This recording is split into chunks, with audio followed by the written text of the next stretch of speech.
মই এখন অতি মূল্যৱান গ্ৰন্থৰ বিষয়ে আলোচনা কৰিবলৈ আগবাঢ়িছোঁ।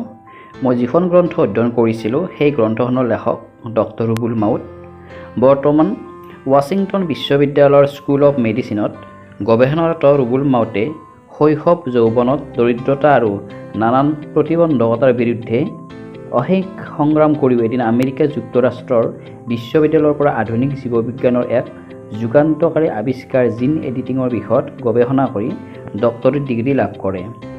উল্লেখনীয় যে মানৱ কোষৰ ত্ৰুটিপূৰ্ণ জিন সম্পাদনৰ যোগেদি মানৱ সভ্যতাৰ পৰা সহস্ৰাধিক জেনেটিক ৰোগ নিৰ্মূল কৰাৰ সংকল্পৰে গৱেষণা কৰি থকাৰ সময়তে ৰুবুল মাউতৰ দেউতাকে আঁকোৱালি লয় এক দুৰাৰোগ্য জেনেটিক ৰোগক।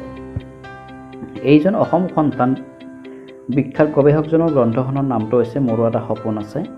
গ্ৰন্থখন মূলতঃ এখন আত্মজীৱনীমূলক গ্ৰন্থ। ইয়াত সন্নিৱিষ্ট হৈছে কঠোৰ সংগ্ৰামেৰে পাৰ কৰা ৰুবুল মাউতৰ শৈশৱ কৈশোৰ তথা জীৱনৰ ঘাত প্ৰতিঘাত, আমেৰিকাত কৰা বৈজ্ঞানিক উদ্ভাৱন আৰু শয্যাগত পিতৃৰ সৈতে সম্পৰ্কিত সংবেদনশীল কাহিনী। এই গ্ৰন্থখন অধ্যয়ন কৰি মোৰ বৰ ভাল লাগিল।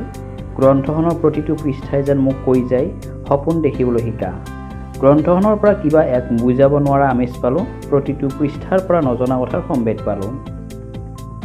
মই চমুকৈ তেখেতৰ বিষয়ে উল্লেখ কৰা কাহিনীটো উল্লেখ কৰিব বিচাৰিছোঁ। ৰুবুল মাউতৰ পৰিয়ালত মাক দেউতাক, বায়েক, ককায়েক আৰু ভায়েক দুজন আছিল। পৰিয়ালটো দৰিদ্ৰ আছিল যদিও বহুত সুখী আছিল, সদায় মিলা প্ৰীতিৰে জীৱন কটাইছিল। তেখেত পঢ়াত অতি মেধাৱী আছিল আৰু পৰীক্ষা আহিলে তেখেতৰ মন ৰোমাঞ্চিত হৈ উঠিছিল। সেয়েহে পৰীক্ষাত সৰ্বোচ্চ নম্বৰ লাভ কৰিছিল। মেধাৱী আছিল বাবেই ওপৰৰ শ্ৰেণীত অংক কৰিবলৈ শিক্ষকে লৈ গৈছিল। গ্ৰন্থখন অধ্যয়ন কৰি তেখেতৰ জীৱনৰ বিষয়ে জানিব পাৰিছোঁ। গ্ৰন্থখনত বিশেষকৈ মাউতৰ দৰিদ্ৰতাৰ সীমা নেওচি আমেৰিকাৰ বিশ্ববিদ্যালয়লৈ যোৱাৰ কাহিনী। তেওঁলোকৰ গাঁওখন বৰ উন্নত নাছিল, ৰাস্তা পদূলি ভাল নাছিল, বিজুলী নাছিল, তথাপিতো আগুৱাই গৈছিল। তেখেতে সদায় ৰাতিপুৱা সোনকালে শুই উঠি কিতাপ পঢ়িছিল আৰু দেউতাকক পথাৰত সহায় কৰিছিল। তেখেতে কম বয়সতে খেতি কৰিছিল আৰু শাক পাচলিসমূহ বজাৰত বিক্ৰী কৰি ঘৰৰ প্ৰয়োজনীয় বস্তুবিলাক আনিছিল। গাঁৱৰ মানুহবোৰে নিজৰ সন্তানক মাউতৰ উদাহৰণ দি কয়, ৰুবুলে ঘৰতো কাম কৰে, পঢ়িবলৈও পাৰে।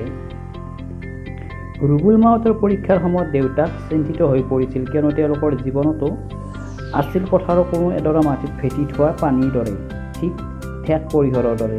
তেওঁলোকৰ জীৱনৰ মূল শ্ৰম যন্ত্ৰণা সকলো পুঠিত হৈ আছিল গাঁৱৰ জীৱনতে।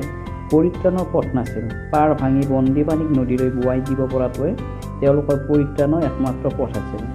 তাৰপিছত তেখেতে মেট্ৰিক পৰীক্ষাৰ সুখ্যাতিৰে উত্তীৰ্ণ হয় তিনিচুকীয়াত উচ্চ শিক্ষাৰ বাবে যায়। তাত অধ্যয়ন কৰা সময়ছোৱাত ঘৰ ভাড়া, খোৱা বোৱা, কিতাপ পত্ৰ আদিৰ বাবে পইচা দিবৰ বাবে ঘৰৰ গৰু ছাগলী আনকি মাটি বন্ধকত থৈ পইচা পঠিয়াইছিল। ইমানতো নোজোৰাত তেওঁ ককায়েকৰ লগত নকৰিবলগীয়া কাম কৰি পঢ়াৰ খৰচ উলিয়াইছিল। এনেদৰে তেখেতে নিজৰ সপোন দিঠকত পৰিণত কৰিছিল। তেখেতে চাইণ্টিফিক অফিচাৰ হিচাপে যোগ দিয়া বিভাগটো আছিল department of biological sciences DBS।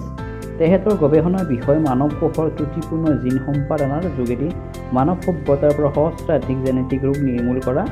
এনেদৰে তেখেতে গৱেষণা কৰি উজ্বলি উঠিছিল আৰু ঘৰৰ অৱস্থা ভাল কৰিছিল। কিন্তু তেখেতৰ বিবাহৰ কেইদিনমানৰ পাছতে দেউতাকৰ মৃত্যু হয়। গ্ৰন্থখনৰ চমু কাহিনী ইমানেই।